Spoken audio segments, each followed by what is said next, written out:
Syllabus में है, ये ग्रुप 2 से क्वेश्चन है ना। ग्रुप 2 का मेटल नाइट्रेट, फिर ग्रुप 2 की थर्मल स्टेबिलिटी, ये हमारे सिलेबस का हिस्सा है भाई। अच्छा अब देखो, what is mean by term dynamic equilibrium.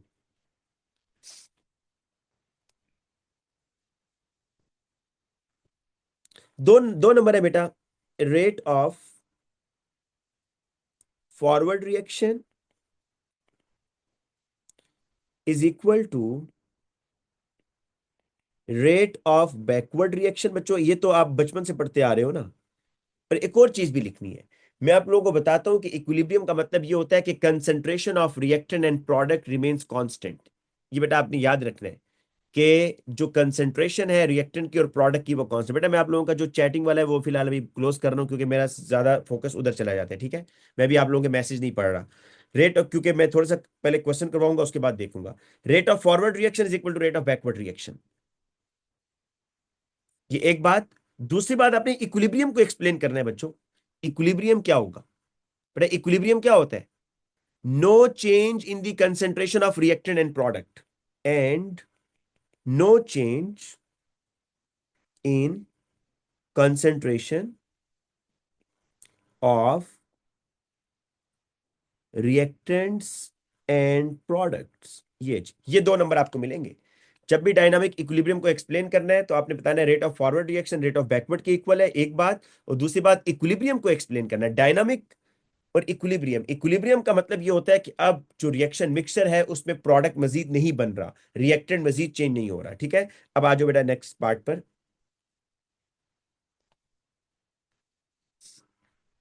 Reaction 4 describes the reversible reaction between the yellow iron 3 and colourless HCl और प्रोड्यूस रेड। अब बेटा ये देख लो कि रिएक्शन जब फॉरवर्ड जाएगा तो किस कलर में जाएगा? रेड कलर में। ये अंडरस्टैंड करो पहले। रिएक्शन जब फॉरवर्ड डायरेक्शन में जाएगा तो रेड कलर प्रोड्यूस होगा। और बच्चों रिएक्शन जब बैकवर्ड जाएगा तो येलो कलर प्रोड्यूस होगा। ये बात आपने ध्यान में रखनी है। रिएक्शन जब फॉरवर्ड जा रहा है तो रेड कलर, बैकवर्ड जा रहा है तो येलो कलर, ठीक है। क्वेश्चन ये है कि an equilibrium mixture contains iron 3 SCN-1 and FeSCN2 plus a few colorless crystal of soluble KSCN। अब बेटा देखो, ये KSCN कह रहे हैं ना, KSCN ये है, जब आप इसको वाटर में डालोगे ना तो ये डिसॉल्व होगा K प्लस में, SCN-1 में। तो जब वो ये बात कह रहे हैं ना कि मैंने कलरलेस क्रिस्टल डाले KSCN के, तो बेसिकली बेटा उसने ये चीज बढ़ाई है, इसकी कंसेंट्रेशन बढ़ाई है ना। क्योंकि KSCN डालोगे तो K प्लस और SCN-1 बनेगा, तो बेसिकली वो ये ऐड कर रहा है। बताओ बच्चों, जब SCN ऐड होगा, जब SCN ऐड होगा पोजीशन ऑफ इक्विलिब्रियम डिस्टर्ब होगा, जो इक्विलिब्रियम है वो डिस्टर्ब होगा और रिएक्शन मूव करेगा किस साइड पर? आपने SCN-1 को बढ़ा दिया है तो रिएक्शन मूव करेगा टूवर्ड्स राइट हैंड साइड, है ना। राइट साइड पे जाएगा और क्या कलर ज्यादा डोमिनेंट हो जाएगा बच्चों? क्या कलर डोमिनेंट हो जाएगा? मोर रेड हो जाएगा। चेंज इन अपीयरेंस क्या होगी? मोर रेड, मोर रेड कलर हो जाएगा, ठीक है। जब आप KSCN को ऐड करोगे तो ओरिजिनल इक्विलिब्रियम मिक्सचर में क्या अपीयरेंस होगा? वो मोर रेड हो जाएगा, या मोर, क्योंकि पोजीशन ऑफ इक्विलिब्रियम शिफ्ट कर रहा है towards right hand side. Change in the relative concentration of iron 3। बच्चों अब ये बताओ, जब आपने SCN डाला, जब आपने बेटा SCN ऐड किया, तो ये जो एक्स्ट्रा SCN था ना, जो आपने बाहर से डाला, इसकी वजह से इक्विलिब्रियम डिस्टर्ब हुआ ना। तो ये एक्स्ट्रा SCN-1 किससे रिएक्ट करेगा? ये SCN-1 बेटा रिएक्ट करेगा किसके साथ? आयरन 3 के साथ, और फिर फॉरवर्ड जाएगा। तो बताओ ये आयरन 3 की कंसेंट्रेशन क्या हो जाएगी? Change in the relative concentration of iron 3। जी बेटा ये डिक्रीज हो जाएगी। आयरन 3 की जो कंसेंट्रेशन है वो डिक्रीज होगी, क्योंकि SCN-1 आयरन 3 से ही तो रिएक्शन कर रहा है। फिर वो कह रहा है, ये बताओ कि change in the value of equilibrium constant KC। आपको पता है बच्चों, जो KC है उसको कौन चेंज कर सकता है? नो भाई, मैंने ये बात बार बार बताई है, जो बच्चे नए हैं वो सुन लें कि KC को सिर्फ टेम्परेचर चेंज कर सकता है। Only temperature can change the value of KC। Concentration वगैरह नहीं कर सकते।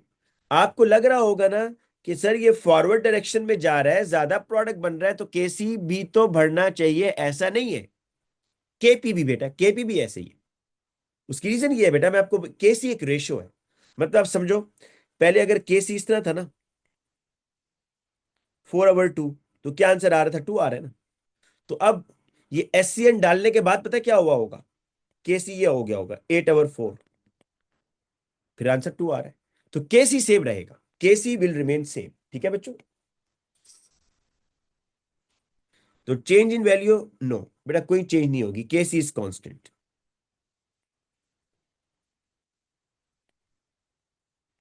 No change. अच्छा बेटा, ये केसी का एक क्वेश्चन करते हैं, बड़ा अच्छा क्वेश्चन है, इक्वेशन में ऊपर से लिखता हूं, Fe3 + SCN-1।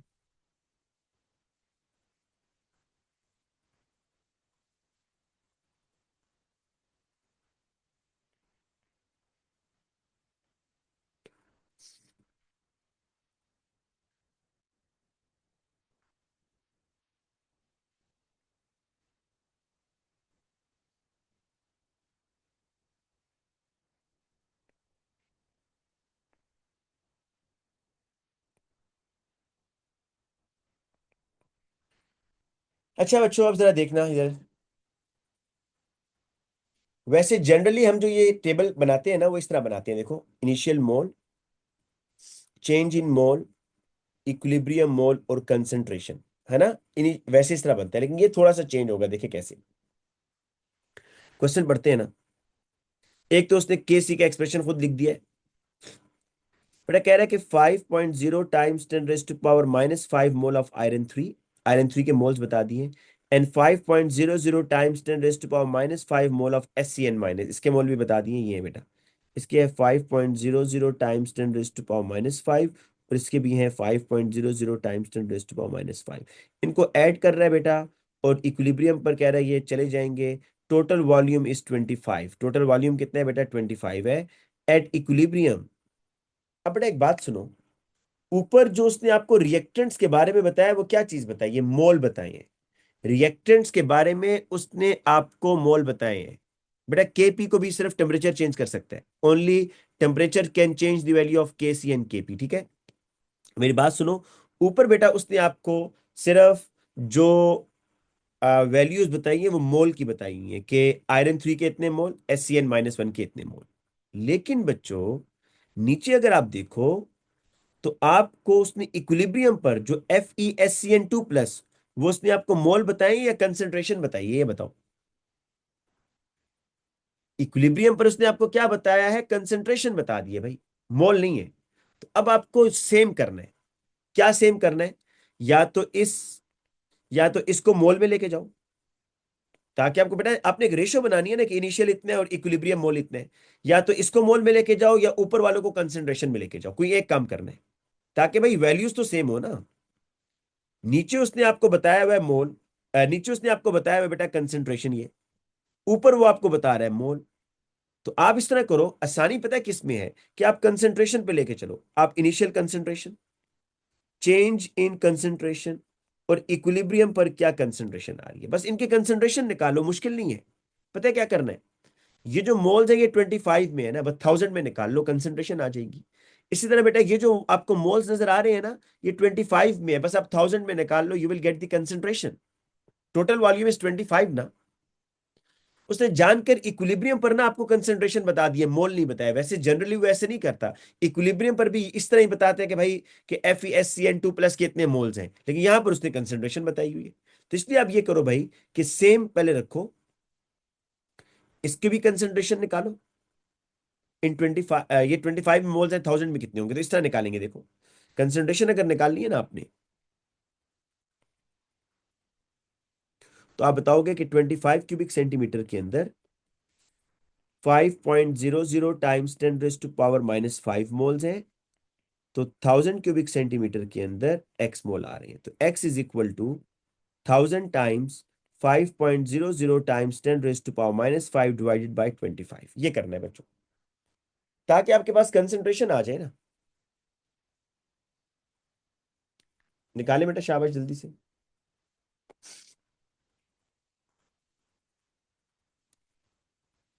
एक बच्चा कह रहा है सर वाई 1000। बेटा कंसंट्रेशन हमेशा 1000 में होती है ना, कंसंट्रेशन की यूनिट क्या होती है देखें।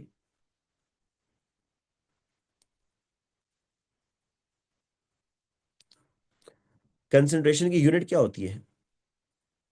Moles per cubic decimetre. क्या आपने मोल्स बताने हैं इन 1000 क्यूबिक सेंटीमीटर में? तो बेटा एक क्यूबिक डेसीमीटर का मतलब होता है 1000 क्यूबिक सेंटीमीटर ना। ठीक है।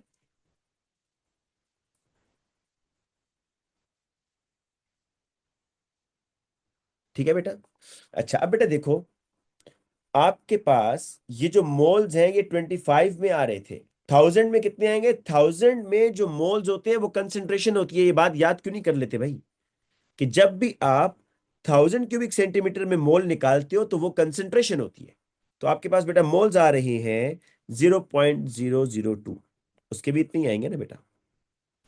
एससीएन के भी इतने ही आएंगे कि 25 क्यूबिक सेंटीमीटर के अंदर 5.00 टाइम्स 10⁻⁻⁵ मोल्स हैं। तो 1000 क्यूबिक सेंटीमीटर के अंदर एक्स है, तो x is equal to 1000 times 5.00 times 10⁻⁵ divide by 25, बिल्कुल यही आएगा 0.002। बट आपके पास इनिशियल कंसेंट्रेशन आ गया ना, बस आगे सेम है। आगे सेम है भाई, आगे कोई फर्क नहीं है, बिल्कुल सेम होगा आगे। देखो इनिशियल कंसेंट्रेशन ये है। अब फायदा पता है क्या होगा, मेरी बात सुनो।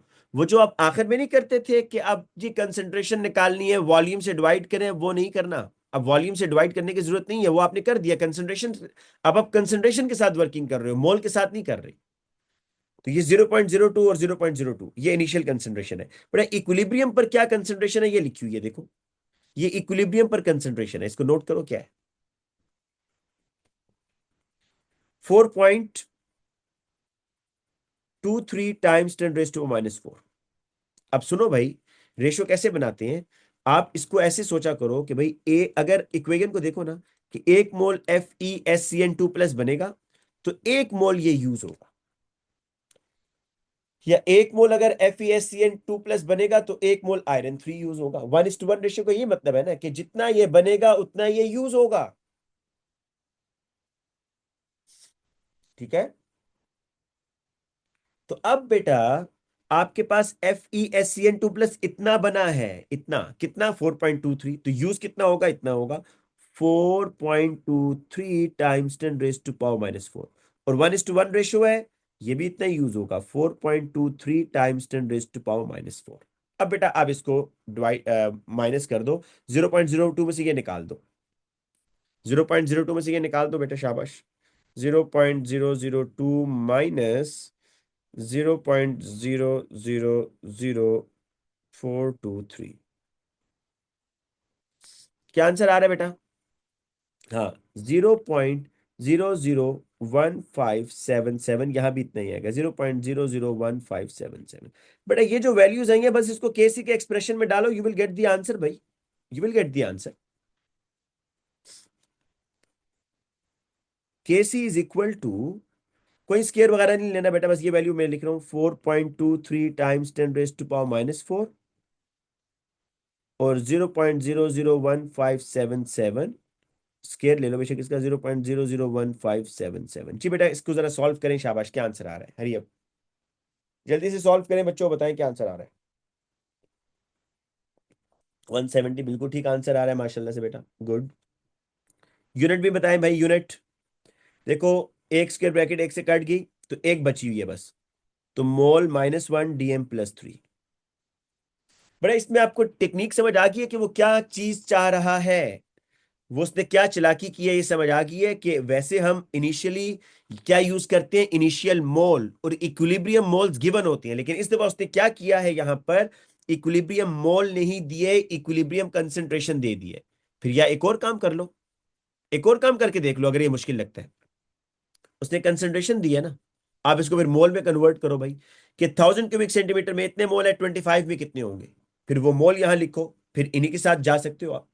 ठीक है। अच्छा बेटा, अब आ जाओ नेक्स्ट क्वेश्चन पर। आज तो मुझे लगता है ये पेपर भी कंप्लीट नहीं होना। आप लोग बेटा बहुत तंग कर रहे हैं, बहुत स्लो लेके जा रहे हैं। दो ये तो जो पेपर है ना, ये पेपर तो 1 घंटे में आराम से होता है, 1 घंटे में, लेकिन आप लोग पढ़ के नहीं आ रहे, बिल्कुल बिल्कुल पढ़ के नहीं आ रहे बेटा।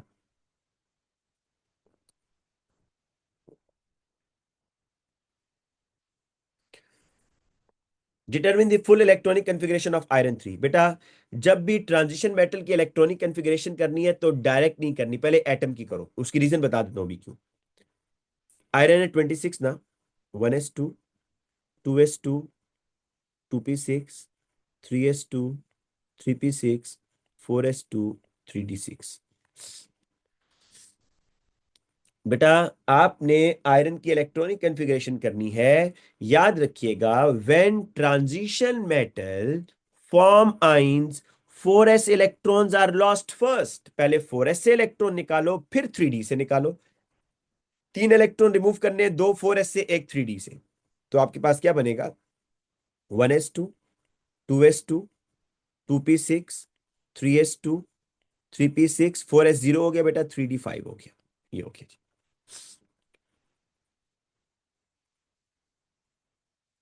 Complete the dot and cross diagram to show the arrangement of outer electron in an SCN-1 ion। देखो बच्चों, एक आपको आइडिया देता हूं इसमें। सल्फर है ना, सल्फर के आउटर शेल में कितने इलेक्ट्रॉन होते हैं? 6 इलेक्ट्रॉन होते हैं। आउटर शेल की बात कर रहा हूं। सल्फर के आउटर शेल में कितने इलेक्ट्रॉन है? 6। कार्बन के आउटर शेल में कितने इलेक्ट्रॉन है बेटा? 4। नाइट्रोजन के आउटर शेल में कितने इलेक्ट्रॉन है बेटा? 5। और एक इलेक्ट्रॉन गेन भी तो किया हुआ है ना, एक इलेक्ट्रॉन गेन किया हुआ है, नहीं किया हुआ, माइनस है। तो टोटल कितने हो गए भाई? टोटल कितने हो गए, काउंट करो जरा।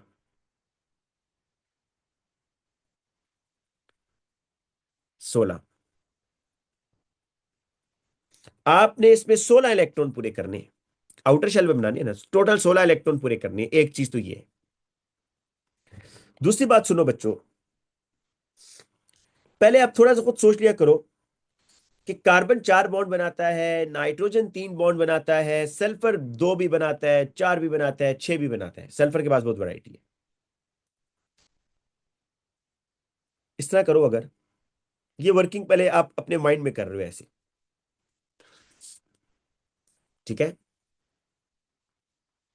बेटा, नाइट्रोजन कितने बॉन्ड बनाता है? नाइट्रोजन 3 बनाता है।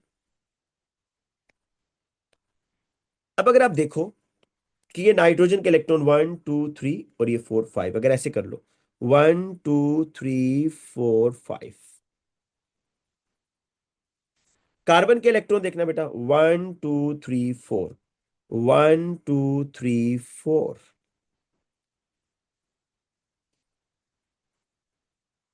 बेटा, सल्फर के कितने इलेक्ट्रॉन होते हैं जरा बताओ तो सही। 6 इलेक्ट्रॉन होते हैं सल्फर के। देखिए सल्फर के 6 इलेक्ट्रॉन देखिएगा जरा। 1 2 3 4 5 6। अब जो एक इलेक्ट्रॉन गेन किया हुआ है ना बेटा, ये तो फ्री रेडिकल बन जाएगा ना, वरना ये एक इलेक्ट्रॉन जो गेन किया हुआ है, ये आ गया। ठीक है, ये इलेक्ट्रॉन गेन किया हुआ है एक। राइट, बिल्कुल जबरदस्त बात की है बेटा आपने। मैंने अभी उस पर आना ही है बेटा, उस पर अभी आना है मैंने।